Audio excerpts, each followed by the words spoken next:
Budget అన్ని వాళ్ళ తాలూకు ఎల్లో మీడియా ఉంది కదా, ఏమని చెప్తుంది ఈ రోజు? ఇది ఒక బాహుబలి బడ్జెట్, చరిత్రలో తిరుగులేనటువంటి బడ్జెట్ అని చెప్తుంది కదా. ఈ బడ్జెట్ ఒక్కసారి ఎట్ ఏ గ్లాన్స్ ఒక్కసారి మనం చూసినట్లయితే ఇది చూడండి. ఎన్నికల్లో బాబు ఇచ్చినటువంటి హామీ, బాబు ష్యూరిటీ భవిష్యత్ గ్యారంటీ. ఇందులో సూపర్ 6 అని 6 పథకాలు ఇచ్చాడు. ఈ 6 పథకాలు కూడా మొదటి సంవత్సరంలో ₹1 కేటాయింపు అనేది లేదు. 6 పథకాలు కూడా తుస్సు అనిపించినటువంటి వ్యక్తి చంద్రబాబు. ఇప్పుడు రెండో సంవత్సరంలో ఈ బడ్జెట్ ప్రకటించారు 2025-26కి. ఇందులో ఒక్కదానికోసమైనా యువతకి 20 లక్షల ఉపాధి అవకాశాలు లేదా నెలకు ₹3,000 నిరుద్యోగ వృత్తి, దానికి ₹1 కేటాయింపు లేదు.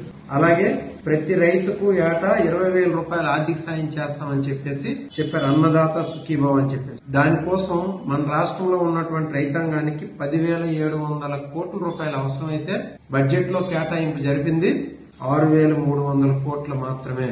అంటే దాదాపు 22 లక్షల మంది రైతులకి ఈ అన్నదాత సుఖీభావ పథకం అనేది ఎగనామం పెట్టే ఆలోచనలో ఉంది ఈ కూటమి ప్రభుత్వం. ఇంకా మూడో పథకం చూడండి. ప్రతి ఇంటికి ఉచితంగా 3 గ్యాస్ సిలిండర్లు.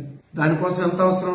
గ్యాస్ సిలిండర్ల కోసం ఏటా 4,000 కోట్ల రూపాయలు అవసరమైతే దానికి బడ్జెట్ లో కేటాయించింది మాత్రం 2,600 కోట్ల రూపాయలు మాత్రమే. ఇంకా స్కూలుకు వెళ్లే ప్రతి విద్యార్థికి ఏడాదికి 15,000 రూపాయలు. ప్రతి ఒక్క విద్యార్థికి కూడా, అంటే ఇంట్లో ఎంతమంది పిల్లలు ఉంటే అంతమంది పిల్లలకి నీకు 15,000 అని చెప్పేసి ఊరూరా తిరిగి ప్రచారం చేసి ఓట్లు దండుకున్న కూటమి ప్రభుత్వం మొట్టమొదటి సంవత్సరంలో ₹1 కూడా ఒక తల్లికి గాని ఒక విద్యార్థికి గాని ఇచ్చింది లేదు. ఈసారి దానికోసం అవసరమైనటువంటి బడ్జెట్ ఎంత?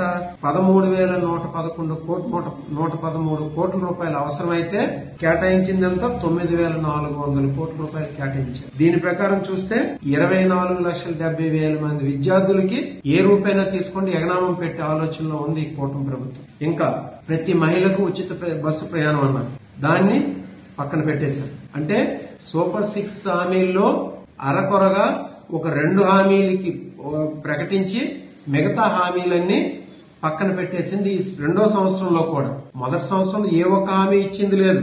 రెండో సంవత్సరంలో కూడా అరకొరగా ఒక 2 హామీలకి డబ్బులు కేటాయించి మిగతా పథకాలన్నీ పక్కన పడేసే ఆలోచనలో ఉంది ఈ కూటమి ప్రభుత్వం. ఇంకా చూడండి, చెప్తాను. 50 సంవత్సరాలకి పెన్షన్ ఇస్తా ఉంది. 50 సంవత్సరాలు నిన్నటువంటి ప్రతి బీసీకి కూడా పెన్షన్ ఇస్తామని చెప్పారు. ఆ 50 సంవత్సరాలు నిండిన వాళ్ళకి ఎలాగా లేదు, అది వదిలేయండి. ఇంకా ప్రస్తుతం ఇస్తున్నటువంటి 67 లక్షల మంది వృద్ధాప్య వికలాంగ పెన్షన్లు చూసుకున్నట్లయితే వాళ్ళకి ఆల్రెడీ 1,90,000 మందిని పీక్ పక్కన పడేశారు. ఇంకా వాళ్ళకి అవసరమైంది ఎంత? సంవత్సరంలో వాళ్ళకి కావాల్సింది ఈ పెన్షన్ కోసం 32,000 కోట్లు అవసరం. దానికి ఇప్పుడు బడ్జెట్ లో కేటాయించింది 27.5 లక్షల కోట్లు. అంటే దాదాపు 4,500 కోట్ల రూపాయలు బడ్జెట్ లో కోతలు విధించారు. దీని అర్థం ఏంటి?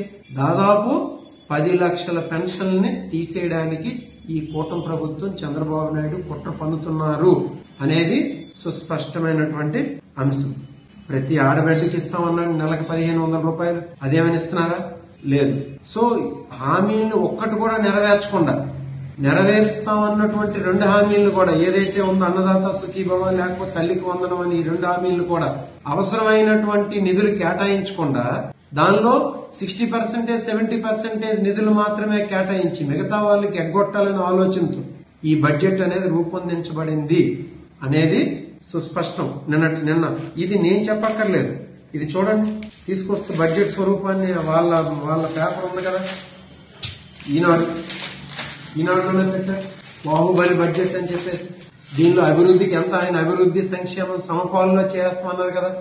సంక్షేమం ఎటు లేదు. అభివృద్ధి ఏం చేస్తున్నారో చూపించమనండి. 3,22,000 కోట్ల రూపాయలు బడ్జెట్ పెట్టారు. దానిలో క్లియర్ గా చెప్పారు ఇక్కడంతా 32% అప్పులండి. రాష్ట్రాన్ని శ్రీలంక చేసేస్తున్నారు, ఇంకొక వెనుజులా చేస్తున్నారు, అది చేస్తున్నారు, రాష్ట్రాన్ని అధోగతి పాలు చేస్తున్నారు, అప్పుల పాలు చేస్తున్నారు అని రోజు గగ్గోలు పెట్టినటువంటి ఎల్లో మీడియా చంద్రబాబు, పవన్ కళ్యాణ్ గారు వీళ్ళు ఇప్పుడు ఏం చెప్తారు? 32% అంటే 3,22,000 కోట్లలో 32% అంటే 1,04,000 కోట్ల రూపాయలు ఈ రోజు అప్పుగా తీసుకొస్తామని చెప్పేసి ఆల్రెడీ బడ్జెట్ లో ప్రతిపాదించింది. ఇది ఈ 9 నెలల్లో ఆల్రెడీ అప్పుగా తీసుకొచ్చింది దాదాపు 1,00,000 కోట్ల రూపాయలు ఉంది. ఇప్పుడు కొత్తగా వచ్చే సంవత్సరంలో తీసుకుంటున్నటువంటి అప్పులంతా 1,04,000 కోట్లు.